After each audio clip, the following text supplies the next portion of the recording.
Bonsoir à tous, bonsoir mesdames et messieurs, distingués invités, Excellences, bonsoir à vous.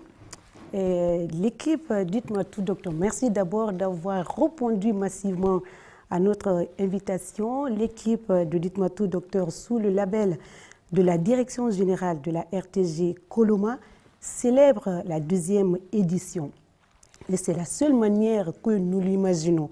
Au milieu des acteurs de la santé, autour des thématiques alléchantes qui touchent nos populations et en famille, bien entendu. Dans cette émission spéciale, les thèmes se suivent, mais ne se ressemblent pas. Nous ouvrons notre tribune du donner et du recevoir avec le thème de l'actualité, le VIH-Sida. L'actualité oblige, bien entendu.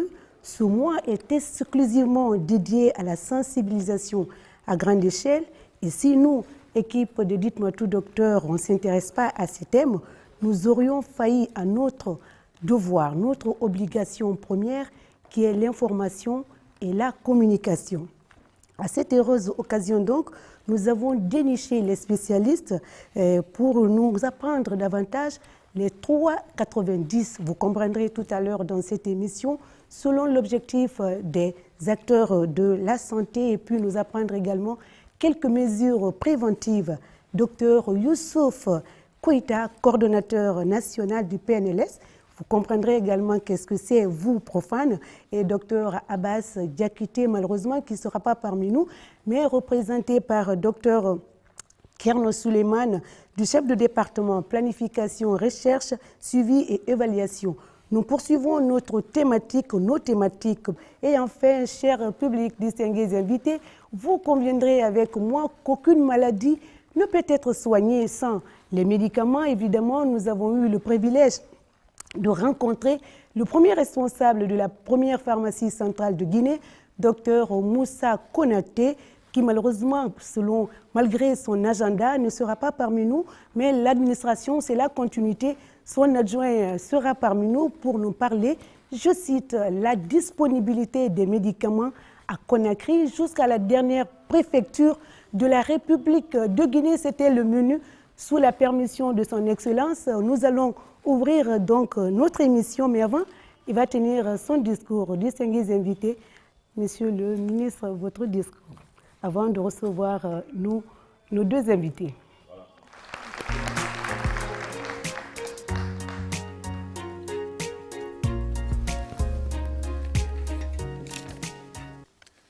Monsieur le directeur général de la RTG,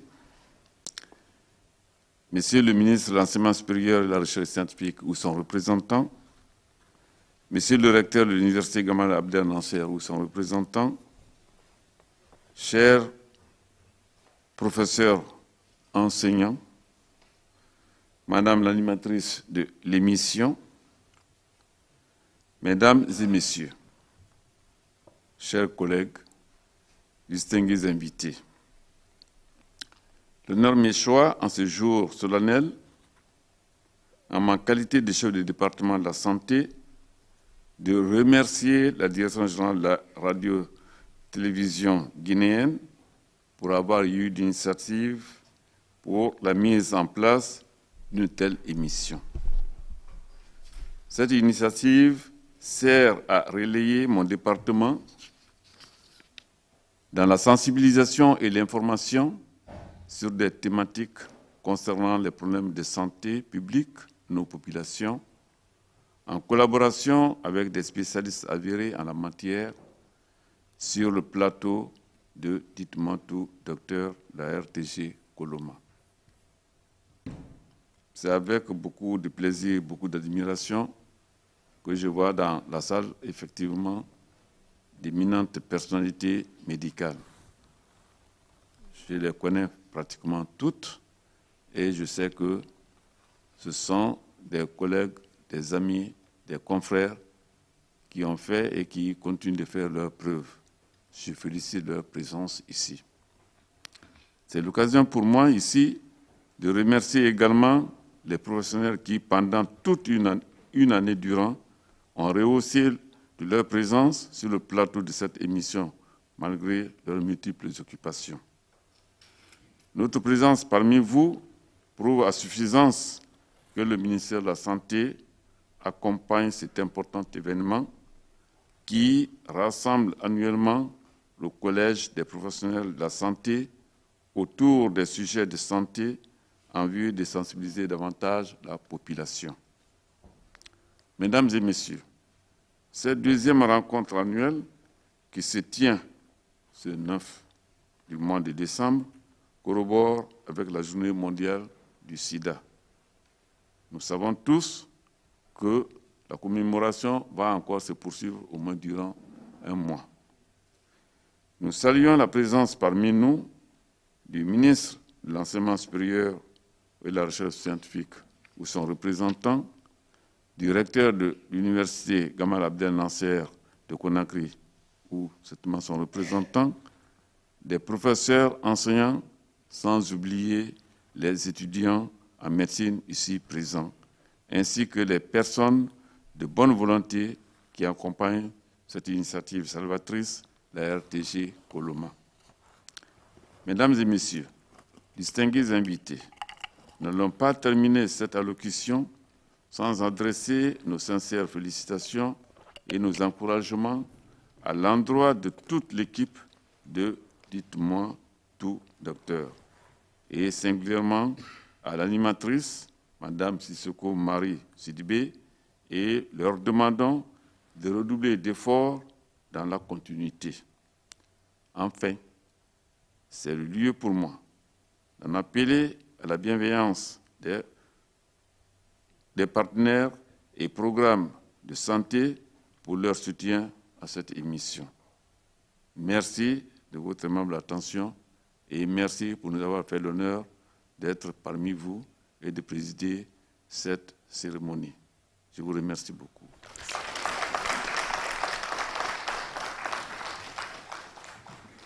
Bonsoir, chers invités. Donc, bonsoir, docteur Koïta. Bonsoir, docteur Diallo. Nous allons commencer par vous, docteur Koïta. La lutte contre le VIH-Sida est un défi que l'humanité tout entière doit relever. Selon vous, quels sont les moyens que les autorités guinéennes dans ce secteur doivent faire pour y parvenir? Merci, Madame Sissoko. La lutte contre le VIH-Sida doit être un combat de tout le monde, de toute la communauté. Ça doit comprendre une mobilisation générale, une mobilisation de tous les acteurs, quel que soit leur niveau. Une participation communautaire, elle est aussi importante à ce jour, et aussi une contribution des partenaires, une contribution de l'État.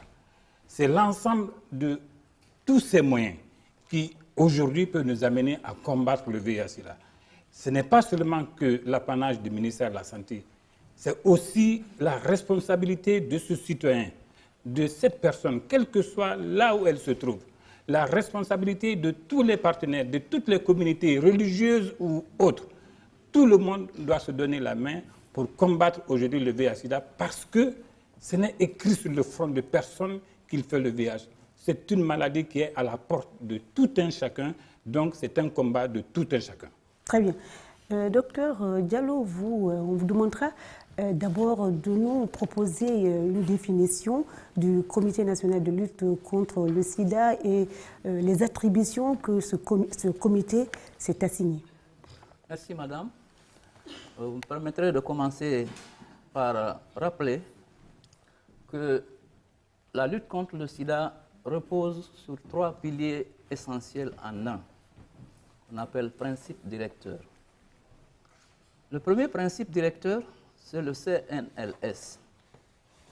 Le deuxième principe, c'est le cadre stratégique national. Le troisième principe, c'est un seul système de suivi et évaluation. Pour revenir à votre question, CNLS veut dire Comité national de lutte contre le sida. C'est l'organe national de coordination de la multisectorialité de la riposte au sida. L'organe est rattaché à la primature. Le Premier ministre en assure la présidence. Son rôle fondamental, c'est d'impulser, c'est de coordonner, c'est d'évaluer et de contrôler la mise en œuvre de la riposte au niveau national. En son sein, il regroupe des représentants de haut niveau, des départements ministériels, de la société civile, des institutions républicaines, des partenaires techniques et financiers et des personnes vivant avec le VIH. Docteur, nous revenons à vous. Quelles sont aujourd'hui les nouvelles stratégies et quels sont les indicateurs à ce jour? Dans la lutte contre le VIH-Sida, nous avions plusieurs volets. Lesquels? Nous avions d'abord le dépistage, qui comprend bien sûr le dépistage dans la population générale, mais aussi le dépistage sur les femmes enceintes. Nous avions le traitement proprement dit, mais nous avions aussi après les appuis, qu'ils soient psychosociaux ou communautaires ou financiers. Quand on parle de stratégie, on prend par exemple le dépistage. Nous avions aujourd'hui beaucoup de stratégies. Nous avons d'abord les stratégies qui portent sur le dépistage à l'initiative du soignant. C'est-à-dire quoi? Il faut que tout patient qui rentre dans une structure de santé doit bénéficier d'un dépistage. Nous avions le dépistage communautaire. Nous sommes allés plus loin. Aujourd'hui, nous sommes en train de mettre une stratégie en place qui porte sur les autotests. Voilà les stratégies que nous avons, par exemple, pour le dépistage. Pour la PTME, les stratégies qu'il y a, c'est l'option B+. C'est-à-dire que cette femme enceinte qui rentre en CPN bénéficie d'un conseil, d'un dépistage. Si malheureusement elle est séropositive, elle bénéficie d'un traitement antirétroviral. Mais après l'accouchement, cette femme est accompagnée pour avoir un traitement antirétroviral à vie. Nous avons aussi dans la PTME ce que nous avons, il y a 3 à 4 jours, lancé à Conakry avec Monsieur le ministre de la Santé, le dépistage précoce des enfants nés de mères séropositives. C'est une des stratégies qui consiste à ce que tous les enfants qui sont nés de mères séropositives puissent bénéficier d'un dépistage précoce à 6 semaines de leur naissance.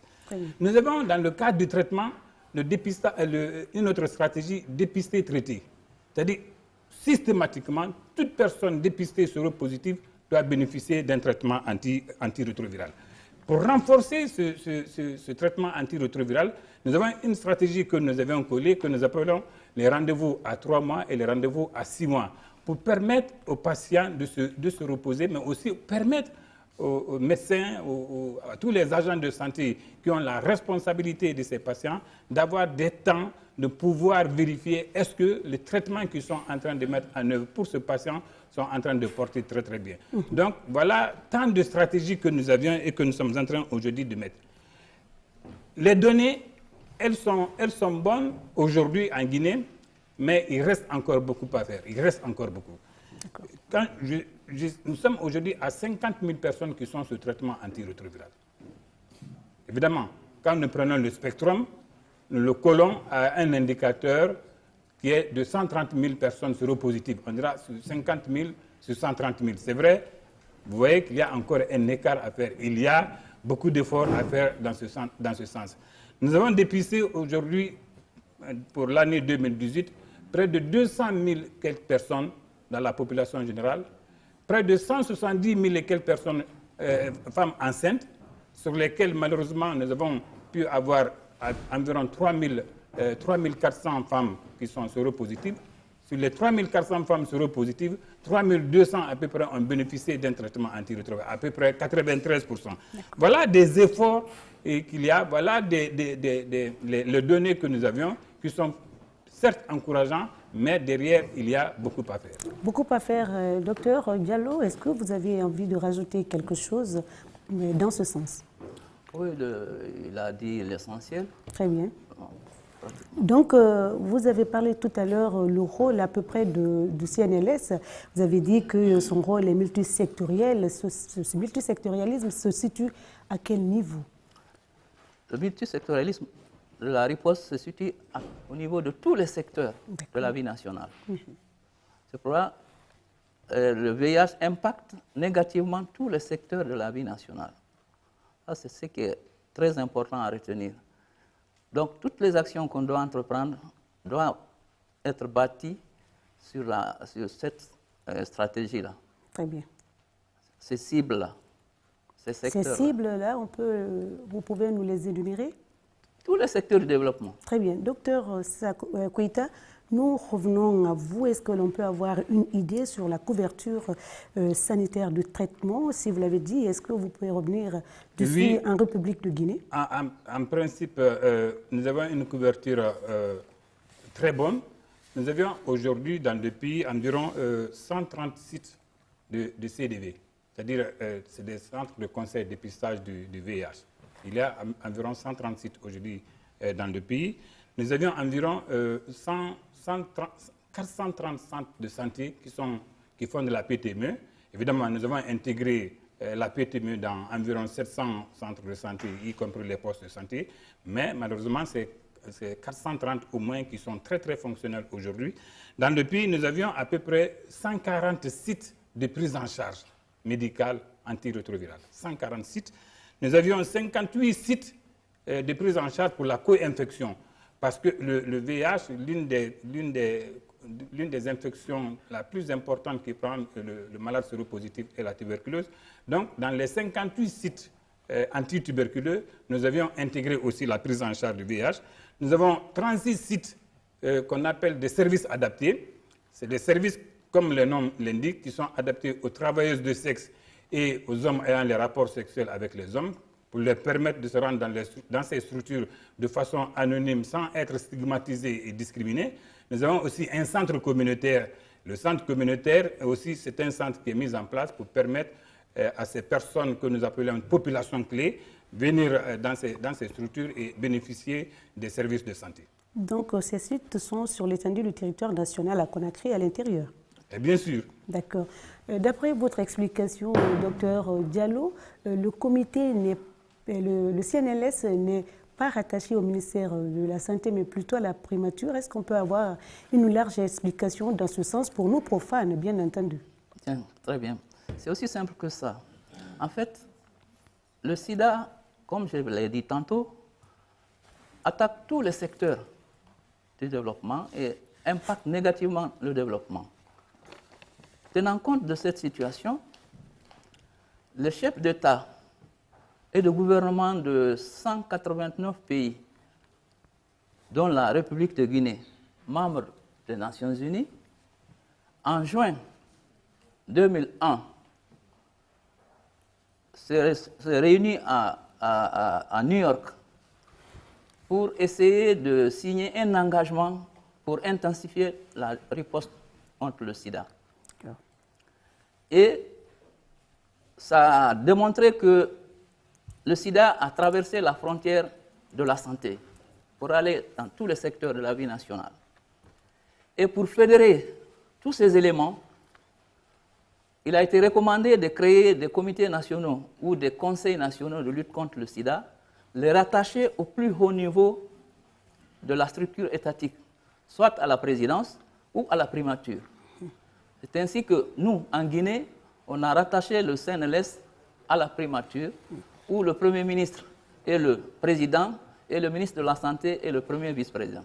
Voilà, est-ce que vous, programme national de lutte, et vous, programme national de lutte, vous, comité, est-ce qu'il y a une synergie entre vous sur le terrain? Ça, c'est une question personnelle. Hein? Oui, je peux dire que nous travaillons en équipe dans la complémentarité. Nous, le rôle du CNLS, c'est la coordination multisectorielle, c'est la mobilisation de ressources, c'est le plaidoyer, c'est l'établissement des documents cardinaux nationaux, à savoir les documents de politique, les documents de stratégie, les guides de référence. Donc, c'est de mobiliser tous les bailleurs autour de la riposte. Et la mise en œuvre s'effectue au sein des structures du ministère de la Santé, où le programme en est la responsabilité. Très bien. C'est ce qui fait que nous marchons dans une synergie et la coordination multisectorielle. D'accord. Vous avez parlé du guide national. Ce guide est à la portée de tout le monde ou bien c'est seulement le comité et les programmes qui gèrent ces guides? Les guides nationaux sont à la portée de tous les acteurs de la riposte. Très bien. Les acteurs, les bénéficiaires et les partenaires. Très bien. Docteur Sako Koita, vous avez quelque chose à rajouter par rapport à ça avant de lancer le premier élément? Je pense que c'est effectivement cela. Le ministère de la Santé, comme tous les départements ministériels d'ailleurs, et comme les autres institutions de la République, sont en quelque sorte des points focaux de lutte contre le sida. C'est-à-dire que chacun dans son domaine spécifique. Quand vous prenez le ministère de l'Agriculture, il y a un point focal de lutte contre le sida. Le ministère de la Pêche, le ministère de la Jeunesse, partout il y a des points focaux de lutte contre le sida. C'est le cas. Le ministère de la Santé s'occupe de la maladie. Et ça, c'est sa responsabilité, c'est sa mission régalienne, le ministère de la Santé. Donc c'est pourquoi, très souvent, c'est le ministère de la Santé que l'on voit en pointe, parce que après, c'est un problème de santé que l'on voit. C'est un problème de santé que l'on voit, quelle que soit la multisectorialité. Au bout, il y a un problème de santé et qu'il faut circonscrire. Et en ce moment, le rôle du ministère de la Santé devient totalement primordial. Très bien. Alors, nous allons suivre le lancement de la journée de sida en Guinée. Au centre hospitalo-universitaire d'Ignasdi, membres du gouvernement, partenaires techniques et financiers, représentants de la société civile se retrouvent. À l'occasion de la célébration de la Journée mondiale de lutte contre le VIH-Sida, ces acteurs passent en revue l'ensemble des actions menées dans le pays pour éradiquer cette pandémie. Il y a eu beaucoup d'avancées dans la prise en charge parce que nous avons réussi au moins à mettre sous traitement rétroviraux et de façon gratuite près de 7 000 personnes aujourd'hui. Des centres de traitement ambulatoires dans le pays. Nous avons construit des centres de prise en charge, les centres de dépistage volontaire et nous sommes battus aussi pour la transmission mère-enfant du sida et aussi disponibiliser les intrants qu'on peut et améliorer le plateau technique. Malgré ces efforts, le VIH-Sida reste une préoccupation en Guinée. 126 000 personnes vivent avec la maladie. Parmi elles, seuls 46% sont sous traitement antirétroviral. Une prise en charge parfois confrontée à certaines difficultés. La première difficulté que nous rencontrons actuellement avec nos pairs, c'est l'accès aux médicaments. L'accès aux médicaments comment? Avec les ruptures incessantes au niveau national. Pas plus tard, au mois de juin-juillet, il y avait une rupture nationale sur toute l'étendue du territoire national. Ça, c'est un. Deuxième difficulté, la rupture des intrants. À l'heure où je te parle, la Guinée est en rupture totale des intrants de dépistage. En 2015, l'humanité a décidé d'accélérer la riposte contre le fléau avec l'objectif des 3,90. 90% des personnes dépistées, 90% des personnes sous traitement antirétroviral et 90% des personnes sous traitement devront pouvoir présenter une charge virale indétectable. Pour atteindre cet idéal, un deuxième centre de traitement ambulatoire est inauguré à Ignasdi, après celui de Donka. Un centre de prise en charge de 11 salles, un laboratoire, une pharmacie et autres services. Rien qu'à voir ce que représente ce centre, tellement bien fait, on peut deviner le coût, dire que c'est cher. Alors, que ça traduit? Ça veut dire que le gouvernement de la République de Guinée, en particulier le Premier ministre et singulièrement le chef de l'État, particulièrement attache beaucoup d'importance à la santé de la population. Ce centre va changer beaucoup et dans le sens de l'amélioration. La communauté internationale va continuer à travers le Fonds mondial, d'autres initiatives globales à financer, à apporter un appui technique et à faire un plaidoyer afin que les gouvernements de la région africaine, mais en particulier de la Guinée, atteignent leurs cibles par rapport à l'élimination du VIH-Sida. En termes de lutte contre le VIH-Sida, on dénombre aujourd'hui en Guinée 149 sites de conseil et dépistage, 439 sites de prévention de la transmission de la mère à l'enfant et 142 centres de prise en charge en médicaments antirétroviraux. Retour sur le plateau de Dites-moi tout, docteur. Nous venons de regarder ensemble la journée du 1er décembre, la journée mondiale du sida docteur Koïta, docteur Diallo, chacun n'a qu'à faire une lecture par rapport à ce reportage. Sinon, moi j'ai une petite question pour vous. Bon, je pense que c'est de nature depuis que la riposte a démarré. Le 1er décembre de chaque année, c'est la journée mondiale organisée sur la riposte au sida. En Guinée, comme vous l'avez vu, nous l'avons organisée le 1er décembre. Et cette journée nous a permis de passer en revue la situation actuelle de la riposte à travers les différents discours de son Excellence, Monsieur le ministre de la Santé, le discours du secrétaire exécutif du CNLS, mais qui ressort quelques problèmes. Lesquels? Donc, le responsable des personnes vivant avec le VIH a cité tantôt la rupture des intrants, la rupture des ARV, selon ce que lui, qui est le responsable de l'Observatoire de surveillance des personnes VIH, a dit. Donc, il y a des réalités qui sont tangibles. Mais ces ruptures, à mon sens, c'est des ruptures qui ont été temporaires. Ce n'est pas des ruptures permanentes. Et le Dr Koïta est mieux placé pour en donner l'explication la plus large. Alors, nous revenons à vous, Dr Koïta. Bon, mais je dirais que c'est le rôle des collectifs de nous pousser. C'est-à-dire, même s'il n'y a pas le feu, mais on fait semblant qu'il y a le feu, pour nous pousser à mettre immédiatement les sapeurs-pompiers pour que s'il y a le feu, qu'on puisse l'éteindre. C'est une stratégie. Sinon, c'est vrai qu'au mois de juin, nous avons connu une rupture, mais cette rupture, en une semaine, a été totalement jugulée, totalement.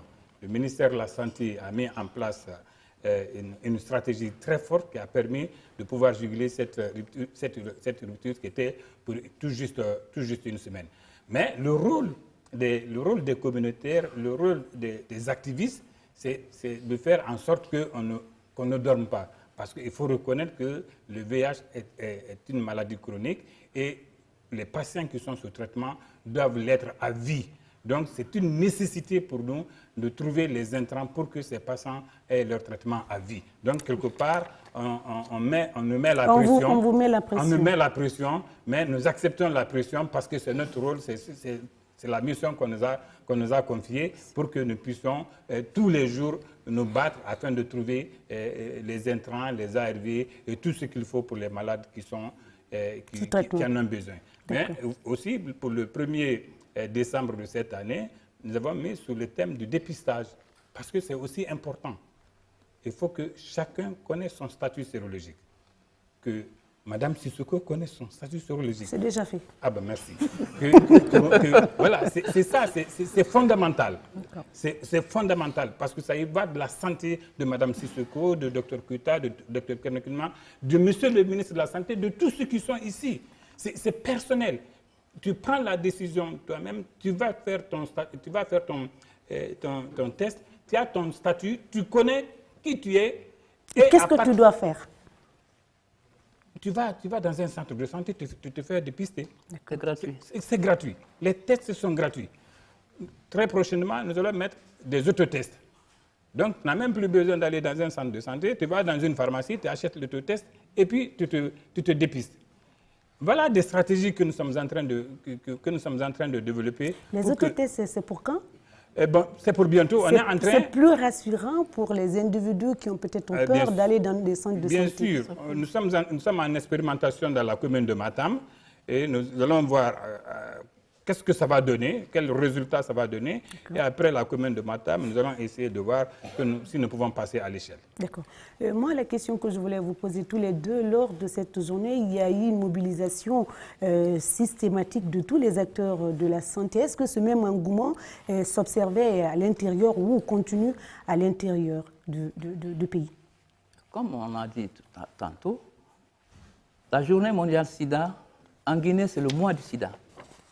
Le mois de décembre. Hein? Le mois de décembre, c'est le mois du sida en Guinée. Donc, ce mois du sida est célébré sur l'étendue du territoire national, avec tous les acteurs, les partenaires et les bénéficiaires de la riposte. Dans toutes les régions administratives, dans toutes les préfectures. C'est le même engouement. Et il y a un planning qui est établi. Ce planning qui est coordonné par le secrétaire exécutif du Comité national de lutte contre le sida pour essayer de savoir telle date du mois de décembre, telle institution ou tel acteur est en train de fêter la journée mondiale sida. Et s'il y a des appuis à apporter, on met en place ces appuis sur le plan technique et sur le plan matériel. Donc c'est sur l'étendue du territoire national. Très bien. Docteur Koïta. Oui, ce qui est important de souligner ici, il ne faut pas que les gens attendent que ce soit le ministère de la Santé ou le CNLS. C'est une affaire de tous. La dernière fois, nous étions sur une manifestation organisée par StarTem. Je vous dis, c'est un problème de développement. Nous avons la dernière fois une manifestation qui avait lieu à Sonoko. C'est une société industrielle. Il y avait une autre manifestation qui avait lieu à Benko. Il faut que toutes les entreprises de développement prennent le sida à bras le corps parce que ce sont les bras valides qui sont là. Et généralement, les bras valides, les jeunes, sont les plus ciblés par la maladie. Donc, chacun doit y mettre quelque chose. Chacun doit y mettre quelque chose. Si on vous donne les statistiques, par exemple, vous verrez que c'est vraiment la tranche d'âge productrice qui est la plus infectée. C'est le bras de développement du pays. Et ils sont dans les industries minières, ils sont dans les industries de transport, ils sont dans les industries pétrolières, dans les secteurs de développement. Alors, quand une entreprise comme Sonoko, que je prends exemple, veut qu'il y ait un développement, veut que son chiffre d'affaires augmente, il faut bien qu'il produise. Et pour produire, il faut les hommes. Et pour que les hommes produisent, il faut qu'ils soient en bonne santé. Donc voilà pourquoi on appelle les gens à s'investir. Quand on souffre du VIH-Sida et que la maladie se développe, on devient inopérant. Et en ce moment, la productivité va absolument baisser. C'est pourquoi c'est une situation, comme je l'ai dit au départ, qui doit concerner toute la communauté. Très bien. Vous êtes le CNLS, je dirais, ce n'est pas vous, docteur Gallo. Le CNLS est autonome ou plutôt rattaché à la primature. Dites-nous quelles sont vos sources de financement. Les sources de financement de la riposte, parce que le CNLS fait le plaidoyer et mobilise les ressources pour le financement de la riposte. Les sources sont le budget national de développement, les subventions que nous établissons avec nos différents partenaires. Nous avons aussi des sources potentielles pour les donateurs. C'est l'ensemble de ces sources qui constituent les sources de financement de la riposte en Guinée. D'accord. Docteur Koïta, et en parlant de VIH, on parle aussi de la transmission mère et enfant, n'est-ce pas? Et tout ça fait partie des catégories de cibles. Et parlez-nous la disponibilité également des médicaments sur l'étendue du territoire national, c'est-à-dire à Conakry et à l'intérieur. Oui. Aujourd'hui, l'objectif que nous avions, c'est l'élimination de la transmission du VIH de la mère à l'enfant. C'est l'objectif que nous visons. Et cela doit passer obligatoirement dans un programme de prévention de la transmission du VIH de la mère à l'enfant. C'est pourquoi systématiquement, le ministère de la Santé est en train de faire de sorte que tous les centres de santé, ou plutôt toutes les formations sanitaires, puissent intégrer cette prévention de la transmission du VIH de la mère à l'enfant. Ça veut dire quoi? Ça veut dire que toutes les femmes enceintes, toutes les femmes en âge de procréer qui viennent dans une structure, par exemple en CPN, que cette femme-là bénéficie non seulement d'un conseil, du test de dépistage, si malheureusement elle est séropositive, qu'elle bénéficie d'un traitement antirétroviral. Voilà, ça c'est une stratégie aujourd'hui qu'on n'a même pas besoin d'expliquer. Ce qui est fort intéressant dans le système de santé en Guinée, c'est que les femmes viennent volontairement en CPN. On entend très souvent la femme dire, dès qu'elle est en grossesse, ça, c'est systématique chez la femme guinéenne aujourd'hui. Donc, quand elle rentre dans ce système de CPN, où elle est venue volontairement, il faut lui proposer le test de VIH. Si malheureusement elle est séropositive, elle doit bénéficier d'un traitement antirétroviral. On va plus loin pour suivre son enfant, parce que l'objectif, c'est d'avoir cet enfant qui naît séronégatif. Donc, si la femme prend son traitement tout le long de la grossesse, pendant l'accouchement et pendant l'allaitement, nous faisons en sorte qu'à 6 semaines de la naissance, vérifier le statut de cet enfant. Si malheureusement il a échappé et qu'il est séropositif, cet enfant, on n'attend plus 18 mois. On le met immédiatement sur traitement. Si heureusement l'enfant s'en sort, tant mieux, et c'est ce que nous cherchons. Cet enfant est vraiment pris en charge d'un autre côté psychosocial pourvu que sa maman ne le contamine pas pendant l'allaitement. Donc voilà, grosso modo, ramassé, qu'est-ce que nous entendons par la prévention de la transmission du VIH de la mère à l'enfant. Docteur Diallo, aujourd'hui, quelle est la situation en Guinée, la disponibilité ou le traitement du VIH ou du sida? La situation en Guinée, c'est que, comme a su bien dire docteur Koïta, on n'a pas assez de temps pour la première tranche. Le public va vous poser quelques questions tout à l'heure. La disponibilité du traitement est nationale. La couverture est nationale. Nous avons des centres de prise en charge au niveau national, dans toutes les régions, dans toutes les préfectures. Ces centres assurent la dispensation avec un personnel formé à cet effet. D'accord. Quelles sont les actions que vous menez très rapidement pour renverser la tendance avant de passer la parole au public? Bon, les actions pour renverser la tendance, c'est qu'à l'heure de la riposte, nous avons la raréfaction des ressources sur le plan mondial. D'accord. Donc, nos actions, nous passons par la priorisation. D'accord. Et nous avons fait des études pour savoir d'où viennent les nouvelles infections, pour essayer de mettre le paquet sur ce foyer d'infection. Et là, en ce moment, c'est le ciblage. Et la recherche permet d'affiner nos stratégies afin de mieux vraiment contenir la riposte pour être au rendez-vous à l'horizon 2030. 2033, 90. Docteur Koïta, toutes les questions du financement ou du budget, peut-on avoir une idée du budget alloué à la prise en charge des ARV très rapidement? Très rapidement, nous avions deux principales sources de financement. Nous avons le budget national de développement et pour un exemple, rien qu'en 2018, l'État a déboursé 32 milliards de francs guinéens. 32 milliards de francs guinéens pour l'achat des intrants, rien qu'en 2018. La deuxième source de financement, c'est le Fonds mondial, qui a octroyé à la Guinée 40 millions de dollars pour 3 ans, 2018, 2019, 2020. 40 millions de dollars. Vient s'ajouter à cela les financements des partenaires. Je ne connais pas le montant, mais parce que les partenaires là exécutent eux-mêmes leurs financements. C'est l'OMS, c'est l'UNICEF, c'est MSF Belgique, c'est Soltis, c'est l'ONU-SIDA. Tous ces partenaires ont leur financement propre qu'ils injectent auprès de l'État dans le cadre du financement de la lutte contre le VIH-Sida. Cette dernière question, c'est valable pour vous deux. 2030, vous l'avez dit tout à l'heure, signifie beaucoup pour tous les acteurs que vous avez cités, ONU-SIDA, OMS, naturellement le ministère de la Santé, PNLS, CNLS. Est-ce que cet idéal, docteur Koïta, docteur Diallo, sera atteint d'ici 2030?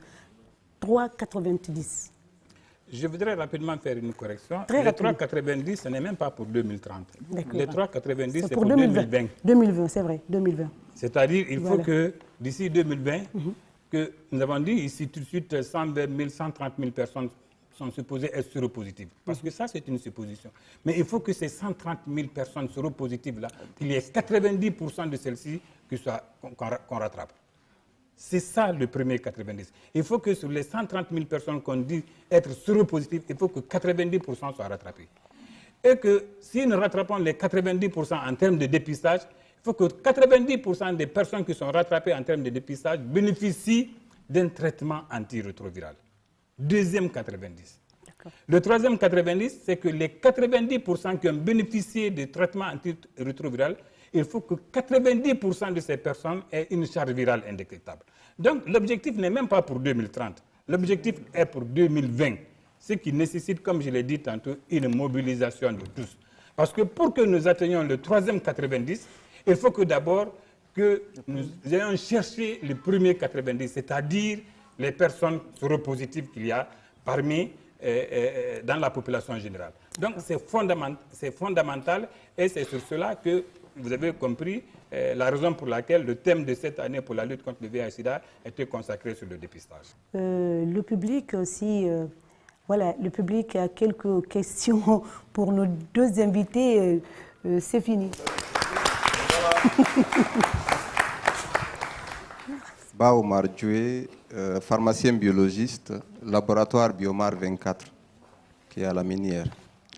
Ma question s'adresse à M. Koita.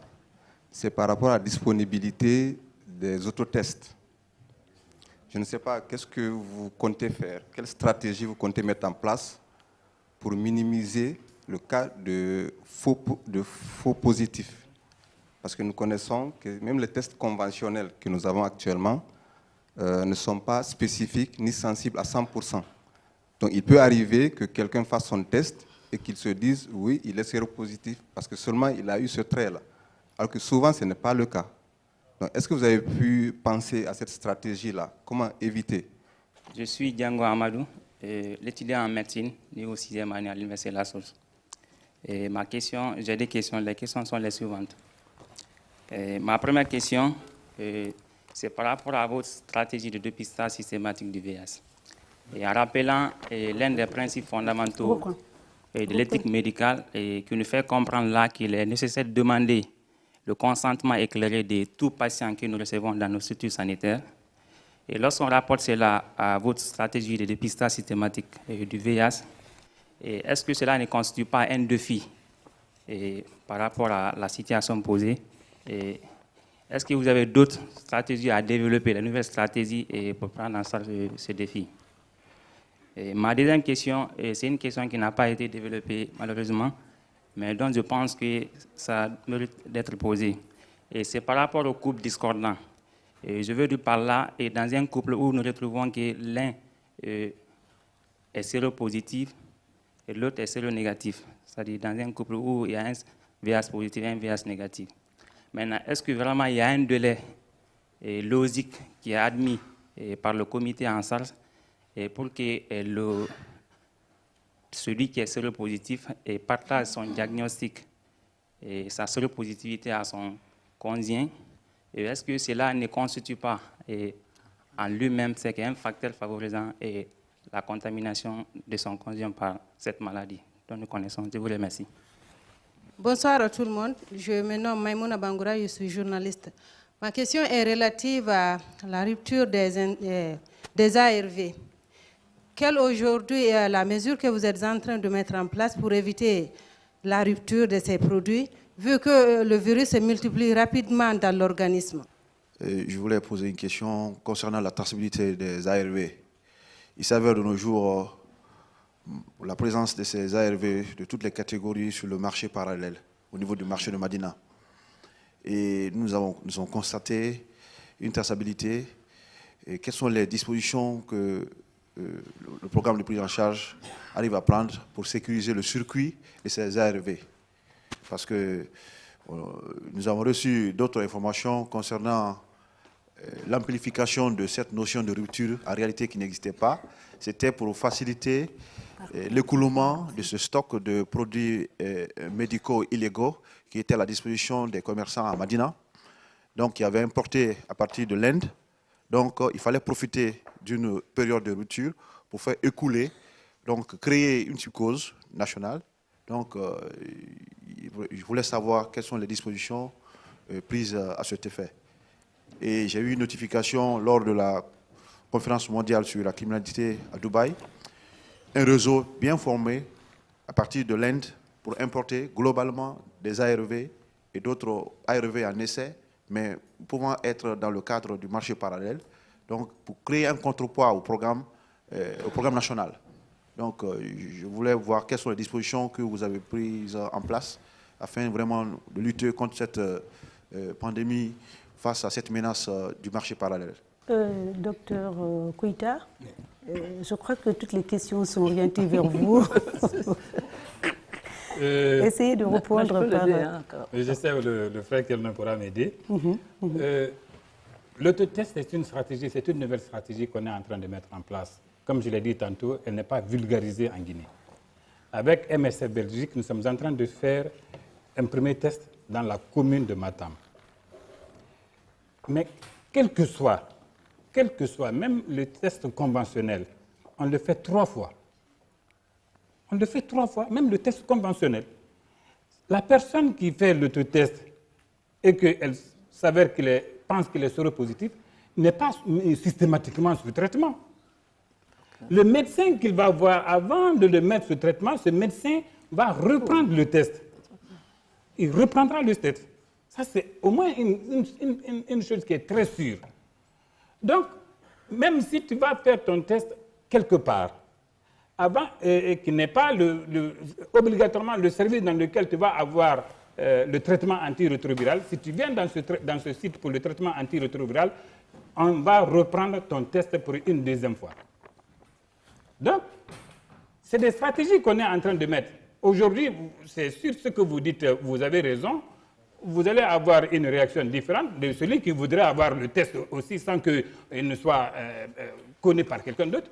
Il y a des personnes fortes aussi qui peuvent répondre à cette stratégie, certes. Donc, on essaie de mettre sur le plateau, sur le plateau, les opportunités pour que chacun puisse réagir. Certains diront, je ne vais pas me tester par rapport à l'autotest, je préfère aller à l'hôpital. D'autres diront, mais je vais utiliser l'autotest. Mais, quel que soit, si tu l'utilises, tu ne seras pas mis sous traitement antirétroviral si le médecin ne reprend pas le test. Okay. Et si maintenant, il y a une discordance entre le premier et le deuxième test, nous avons toujours un troisième test. Aujourd'hui, nous avons des tests de 4e génération. Des tests de 4e génération. L'HIV combo est un test de 4e génération. À 12 jours de l'infection, il déteste le virus. 12 jours. Donc, vous avez vu que nous avons réduit même la fenêtre sérologique. Avant, on disait 3 mois. Maintenant, à 12 jours. Donc, il s'agit de faire en sorte que tout le monde ait la possibilité de se faire tester. Si en Guinée, il y a des difficultés, mais l'autotest aujourd'hui est bien développé ailleurs. Alors, pourquoi nous ne mettrons pas sur le même marché? Peut-être, ça dépendra de vous et nous, de tout le monde, de la sensibilisation que nous allons faire au sein de la population pour que la stratégie soit acceptée. Mais ce n'est pas de but en blanc que nous allons le faire. On m'a parlé de consentement éclairé. Certes, c'est vrai. Mais, je viens de le dire, la tuberculose est l'une des principales infections opportunistes et qui tue rapidement. Est-ce que vous voulez que ce patient tuberculeux, quand il rentre, c'est vrai, on va le demander, mais pour le sauver, il faut l'aider. Pour le sauver, il faut l'aider. Pour sauver cette femme à ce qu'elle ne contamine pas son enfant, il faut l'aider. Parce qu'il n'est pas au courant. On ne va pas obligatoirement forcer la personne à le prélever, mais on va lui dire tous les avantages qu'il y a en se faisant dépister, et si elle est séropositive, elle peut sauver son enfant. Ce n'est pas forcé, on ne forcera pas la personne, on lui donnera toutes les informations, mais en tout cas, quel que soit le temps qu'elle va faire, elle revient à une deuxième CPN, à une troisième CPN. Si la femme a refusé à la première CPN, on attend la deuxième CPN, on l'attend. Si elle vient, on le demande encore. Si elle refuse à la troisième CPN, on l'attend, on va lui poser. Jusqu'à ce qu'elle accepte, parce que l'objectif, c'est de sauver son enfant. Cette personne tuberculeuse, l'objectif, c'est de sauver les personnes, les travailleuses de sexe, qui sont à risque. Les hommes ayant les rapports sexuels avec les hommes, que nous avons appelés des populations clés, qui sont des personnes à risque. Il faut les aider, il faut leur dire quels sont les risques qu'elles courent, pour qu'elles puissent éviter d'être contaminées par le VIH. Donc, par rapport au sérodiscordant entre le couple, mais il revient, si je suis séropositif, il faut que j'aie la conscience de dire à ma femme que je suis séropositif, on n'a même pas de temps à mettre dans ça. S'il est confirmé que je suis séropositif, je dois être conscient que je vis en couple, il faut que j'informe ma femme. Si ma femme passe par la CPN, elle est séropositive, malheureusement, il faut qu'elle ait la force de le dire à son mari. Ça, c'est difficile, mais il faut cela. Pourquoi moi, séropositif, je vais refuser de dire à ma femme que je suis séropositif et continuer elle? Parce que nous avons vu ces cas où des malades, des hommes qui sont séropositifs, refusent d'informer leur femme, prennent le traitement. Ils prennent le traitement, ils refusent de le dire à leur femme. Jusqu'à ce que celle-ci développe la maladie et meurt. Mais c'est de l'assassinat pur et simple. De l'égoïsme en plus. De l'égoïsme en plus. Donc voilà, il n'y a même pas de temps. Si ta séropositivité est confirmée, prends le courage, accompagne-toi par quelqu'un. Nous avons aujourd'hui, c'est ce que nous sommes en train de développer aujourd'hui dans notre stratégie, les appuis psychosociaux, nous allons les mettre dans toutes les structures de santé. Tu t'approches d'un agent psychosocial qui va t'aider à convaincre ou en tout cas à informer ton compagnon ou bien ta compagne. Voilà une des stratégies que nous sommes en train de mettre en place pour cela. Les ruptures d'ARV, je vous ai dit tantôt, beaucoup de mesures sont prises. Certes, je ne dirais pas ici que nous ne connaissons pas des moments de tension. Les ARV ne sont produits que sur la commande. Il faut commander avant que la production ne se fasse. On n'est pas seulement en Guinée, c'est partout dans le monde. Nous avons des moments de tension. C'est vrai qu'il faut anticiper et aujourd'hui nous sommes en train, je me rappelle effectivement, c'est le premier mot que le ministre m'a dit un jour dans son bureau. Koïta, il faut anticiper. Il faut anticiper. Aujourd'hui nous avons anticipé déjà l'année 2019. Je viens de vous dire, rien que pour l'État guinéen, ça fait 32 milliards de francs guinéens, rien que pour 2018. Ça, c'est à partir de quelle date? À partir du mois de juillet. Donc, de juillet à décembre, 32 milliards de francs guinéens. Nous sommes en train d'anticiper sur 2019, qui va aller aux environs de à peu près 40 milliards de francs guinéens. Si je vous dis le coût d'un traitement rétroviral pour un patient, c'est faramineux. Ça fait à peu près $350 par patient. Aujourd'hui, je viens de le dire, on a 50 000 malades. Multipliez ça par $350, ça fait 17 millions de dollars par an. Si on se limite aux 50 000 malades, ça fait 17 millions de dollars. Soit 150 milliards de francs guinéens par an. D'où la nécessité qu'on se donne la main pour combattre la maladie. Parce que ce n'est pas que la maladie qui constitue le secteur, la santé qui constitue le secteur de développement du pays. Il y a beaucoup d'autres choses. 150 milliards de francs guinéens, rien que pour prendre en charge les 50 000 patients dont je viens de vous parler, s'il n'y a aucun autre financement. Le marché parallèle. À ce que je sache, les ARV que nous commandons, nous les donnons gratuitement. C'est donné gratuitement.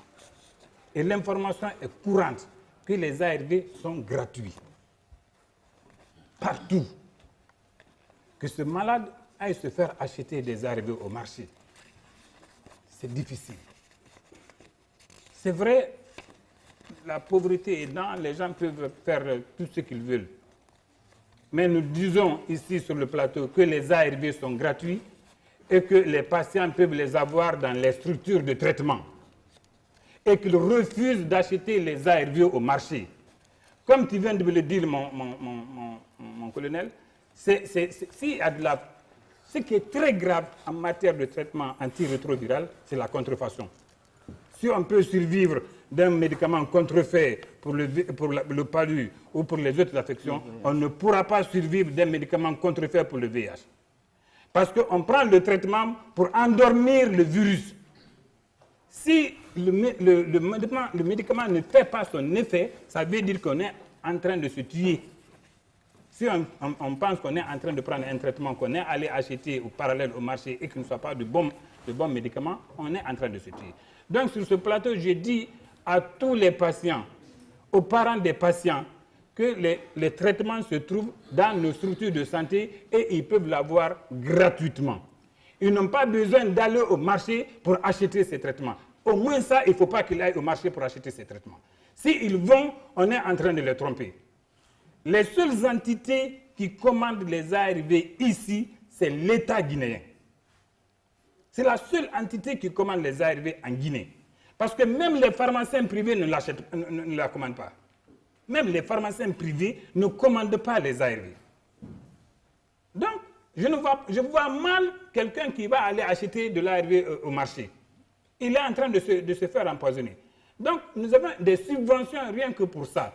Certes, au-delà de l'État, nous avions une MSF qui achète des ARV, mais il le donne aussi gratuitement, vous le savez, au CMC de Matam, et ainsi de suite. Donc, tous ceux qui nous donnent des ARV passent par la chaîne de l'État. Tout de suite, Dr Diallo vous le dira, tous passent par la chaîne de la PCG avant de tomber dans les structures de santé. Si des ARV sont dans d'autres endroits en vente, c'est de la contrefaçon pure et simple. Quand bien même nous faisons ça, c'est-à-dire que malgré que nous achetons avec le Fonds mondial, avec l'État, il y a un contrôle de qualité qui vient avant de donner le traitement aux patients. Donc, vous avez vu toute la rigueur que nous avions derrière. Si même l'État achète, nous faisons un contrôle de qualité à la PCG. Parce que nous voulons nous assurer que le fournisseur qui a acheté pour l'État nous a donné de la bonne qualité. Quand le Fonds mondial achète, si ça arrive ici à Conakry, la PCG reprend le contrôle de qualité. Malgré toute l'importance que l'on peut accorder au Fonds mondial. Donc voilà un peu ramasser quelques questions qui m'ont été posées. J'espère que mon frère Dr Kernan Suleiman aussi peut apporter sa contribution. Voilà, il a donné l'essentiel des réponses. Ce que je vais ajouter, vous avez suivi avec attention, il a égrené des multimilliards de francs guinéens ou des millions de dollars pour acheter ces ARV. Et si vous constatez aussi, ce financement-là, il est FINEX, financement extérieur. C'est-à-dire que l'État a pris conscience de la situation actuelle, de la rareté de ressources sur le plan mondial, pour explorer de nouveaux modes de financement innovants au niveau national. C'est-à-dire, l'État va prendre des décisions pour qu'on apporte des taxes au niveau avec les pétroliers, avec les gens qui importent le tabac, ceux qui font les routes et font les chercher, ainsi de suite, ainsi de suite. Ainsi, on pourra, à partir de ressources locales, vraiment augmenter le budget alloué à la riposte pour essayer d'acheter ces ARV qui coûtent très cher à l'État et aux partenaires. Maintenant, pour ce qui est du dépistage, nous devons intensifier les sensibilisations. Nous devons disponibiliser les tests. Les autotests, c'est pour permettre à ceux qui sont rassurés d'être forts pour aller se faire tester avant d'aller à l'hôpital pour essayer de confirmer et être soumis aux ARV ou bien prendre des dispositions draconiennes pour ne pas attraper le virus. Ça, il faut la disponibilité de tous ces éléments-là pour que chacun, en ce qui le concerne, nous jouons la partition en matière de riposte. Merci d'avoir répondu respectivement à notre invitation, de répondre à nos différentes questions et celle du public qui était la deuxième partie de l'émission. C'est comme ça se passe tous les dimanches. Dans cette émission, dites-moi tout, docteur, merci d'avoir accepté notre invitation. Je vous remercie. C'est à nous de vous remercier.